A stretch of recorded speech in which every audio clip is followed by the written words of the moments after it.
I think the medical team has done a really good job of, doing my rehab every single day, staying in a routine, coming in, getting shots up. But more than anything, I think just focusing on being a really good teammate, being there for my teammates, being a voice for them, because that's what I am when I'm playing. So you got to still be that consistent voice when I'm sitting on the bench. So I try to do that as much as I can for them. And just try to be there for them, I think, has been my focus. And I think that can kind of distract you from not actually playing, is when you just focus on your teammates and, how can I... that either sold their tickets or whatever, all of a sudden an emphasis is starting to get thrown onto the tickets where people believe she will be playing.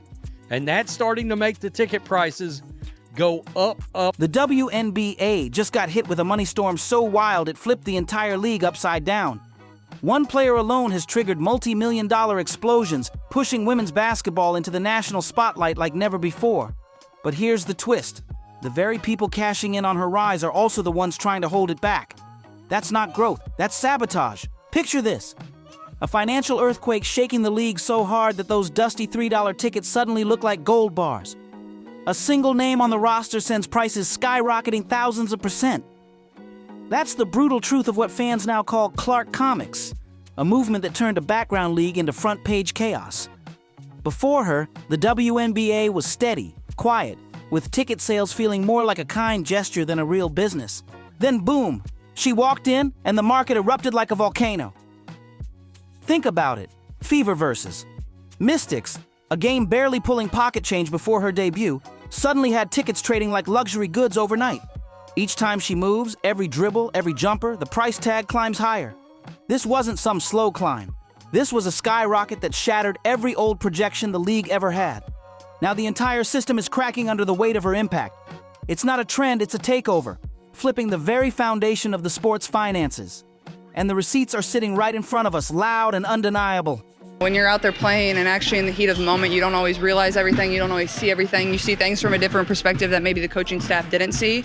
So it's certainly different. So I'm trying to, kind of be that connector between the coaches and then my teammates at the same time, whether, that's in the locker room at halftime, whether that's during timeouts of, things I see from the bench that maybe might be a little bit different of a perspective than maybe our point guard is seeing or, anybody on the floor is seeing. But yeah, I think it's taught me a lot. I've never been in that position before of actually getting to watch from the bench for an extended period of time. So I think you can learn the game of basketball just the same amount. It's the same as you turn on the TV and watch the NBA or you watch other WNBA games. That's the best way to learn basketball is just watch and absorb it. And it's the same when I'm. 2 nights before the Fever were set to face the Mystics, you could snag a seat for just $3, the price of a fast food burger. But the second whispers spread that one superstar might show up, those same tickets exploded from pocket change to paycheck-draining madness. We're talking about a market swing so wild it feels like the Federal Reserve should step in just to make sense of it. And this isn't just about a star player. This is hysteria. Fans joke about selling a kidney just to get courtside. The way she launches threes, it's like pulling shots straight from the moon, sending an entire franchise into frenzy. This rookie isn't just a player, she's the golden goose, the golden ticket, and the rainbow jackpot all rolled into one. But then came the gut punch, proof of just how fragile this new economy really is. On June 7th, Chicago was ready for a showdown, her Fever against Angel Reese's squad. Tickets were already sizzling at $76 a pop, a fair price for a WNBA clash of rising stars. But the bombshell dropped. An injury meant she wouldn't play. The market collapsed instantly, viciously, without mercy. Those $76 tickets sank to $25 overnight. Think about that. The value evaporated in hours. A sold-out arena meant to roar with 20,000 voices suddenly felt like an echo chamber, missing the main act that carried the show. This isn't just the impact of one athlete. It's an economic reset, shaking the very core of what these games are worth. The WNBA's entire financial system is twisting in ways it doesn't even understand. There's life before Caitlin Clark, and then there's the aftershock. In this new reality, even your wallet gets dragged into luxury tax territory just for showing up. You can debate if she's the league's best player all day long, but one fact stands untouchable. She's the most valuable piece the WNBA has ever had, and her worth blows past every other player combined. She's not just dropping buckets. She's dropping egos, flipping media narratives, and stuffing bank accounts with every crossover. season versus the seasons past? Our jersey sales were up 1,193%. The Caitlin Clark effect is real, and we're thrilled about it. But it brought visibility to the whole team of the Fever and to the WNBA. But if we just want to keep it in Indiana, we look at ticket sales sold out every night, over 17,000 fans in our games at home. When Caitlin announced that she was coming out into the draft on a Thursday afternoon, from that time to Sunday night, we had over 6,000 phone calls, people wanting to buy season tickets. But even something as simple as our terrific mascot, Freddie Fever, his appearance requests went up 150% this season. So you talk about the Fever, the team.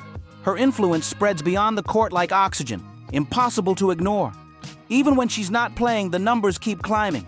Merch sales up an insane 193%. Jerseys flying out of arenas like it's Black Friday every night. Turn on the TV and she's breaking ratings records again and again. Networks are scrambling, testing new camera angles, even talking about drones just to keep up with the frenzy. Every tiny move she makes, a nose scratch, a glance at the scoreboard, becomes content for 5 different blogs fighting for clicks. Watching her live feels like ESPN merged with National Geographic, tracking a phenomenon in its natural hardwood habitat.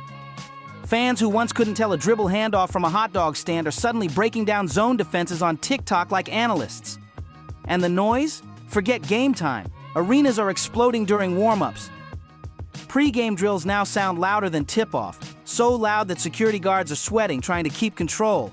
It's like Taylor Swift crashing an NFL game. All eyes, all energy, all chaos, and the WNBA still hasn't fully grasped the monster it's holding in its hands.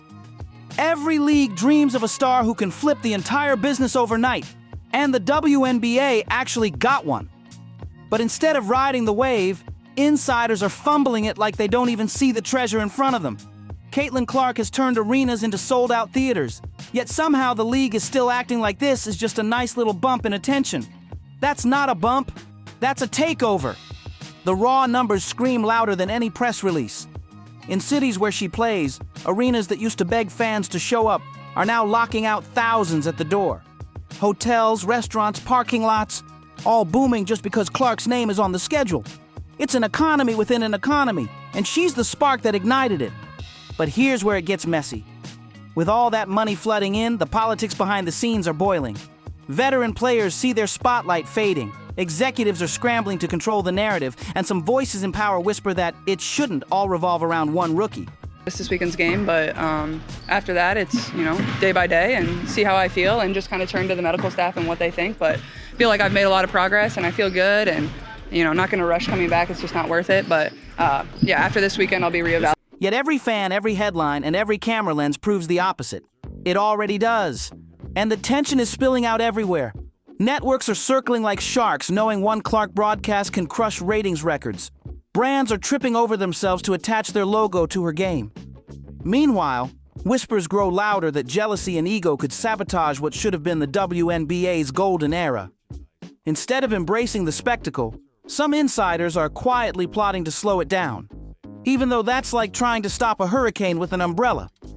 The madness just keeps mutating into something even wilder. Scalpers outside arenas are charging prices that rival Coachella tickets, and fans are paying up. Not for a guarantee, but just in case she shows up. Who else in sports has that kind of ghost power? That invisible pull that sells out seats even when there's doubt she'll play. Not the veterans dropping cryptic Instagram captions. This is a whole different energy, and the numbers don't lie. Over 2.5 million people tuned in just to watch her get swarmed by triple teams at half court. That's not competition. That's a spotlight so bright it lifts everyone around her higher. Yet instead of celebrating the tide that raises all boats, some people in the game are acting like it's a current pulling them under. Here's where the story takes a dark, almost tragic twist. You'd think the league, the players, the entire ecosystem would embrace the rookie who's dragging them into the national spotlight.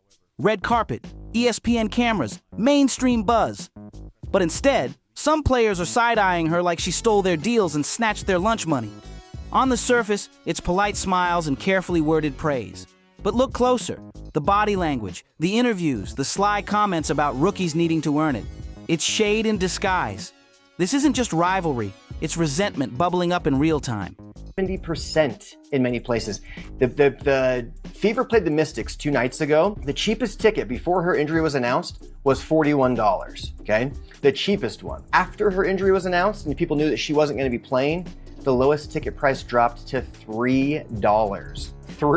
This is the Caitlin Clark effect. The WNBA still doesn't quite realize what they have in Caitlin Clark. She is the absolute golden goose, the golden ticket. She is the pot of...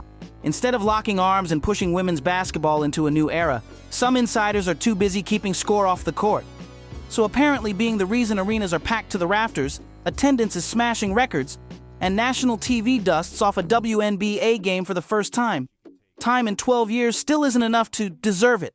Instead, what gets louder than a buzzer beater in overtime? The jealousy, the whispers, and the fear from veterans who don't want their shine dimmed. And here's the wild irony.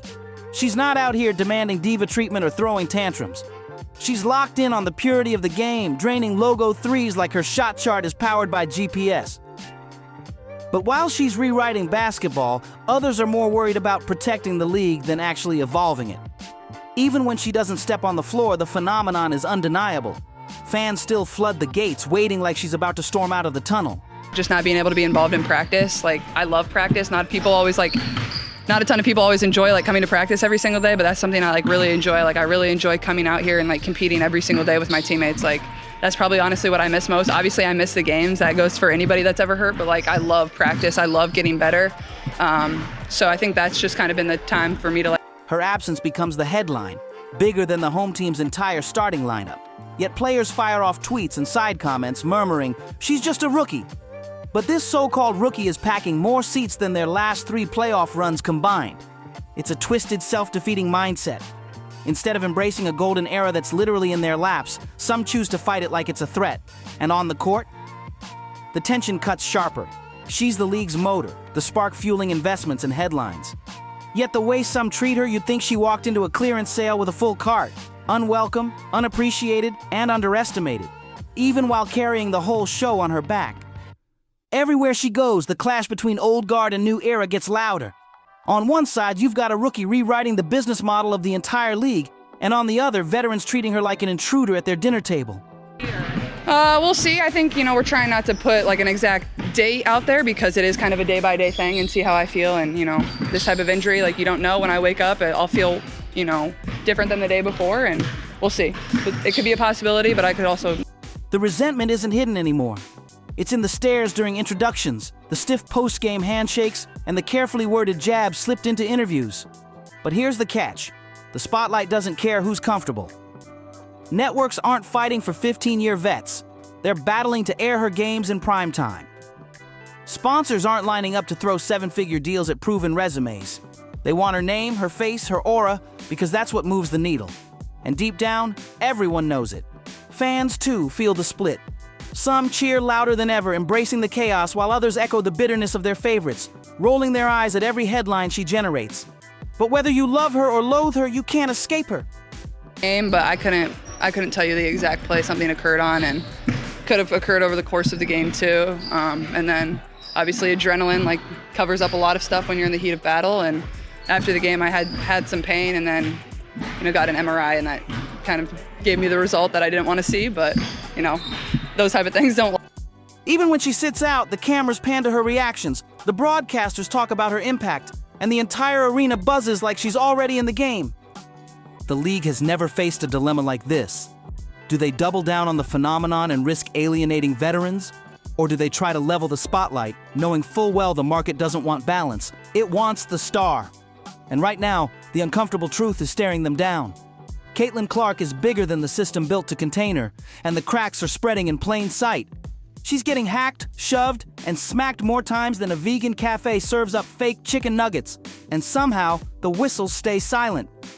Refs just wave it off, looking clueless or worse, looking like they'd rather turn a blind eye. Player hit the game she got, because she's really talented, especially for being Falangi, Mm-hmm. She's like the Stephen Curry of WNBA with the threes and stuff. Proven fact is, they had a game on June 7th scheduled, it was going to be Ada Reese's team, which plays for Chicago, and then for Caitlin Clark's team. They were supposed to go up there playing Chicago on June 7th. First, the ticket sales were at $76 a ticket. Then after they found out Caitlin Clark's not playing that game. Play on, they signal. But play on what? This isn't basketball anymore. It's starting to feel like a Mad Max court where chaos rules. And here's the insanity. We're talking about the league's most valuable, most marketable player.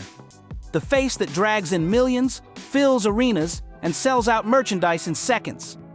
Yet instead of being protected like the priceless asset she is, it's like they're testing how much punishment she can take before she turns into a walking insurance claim. That's not toughness, that's negligence. So what do you think? Are the refs ignoring it, or is there something deeper at play? Drop your thoughts in the comments. Don't forget to like, share, and subscribe. And trust me, you'll want to see what we expose next.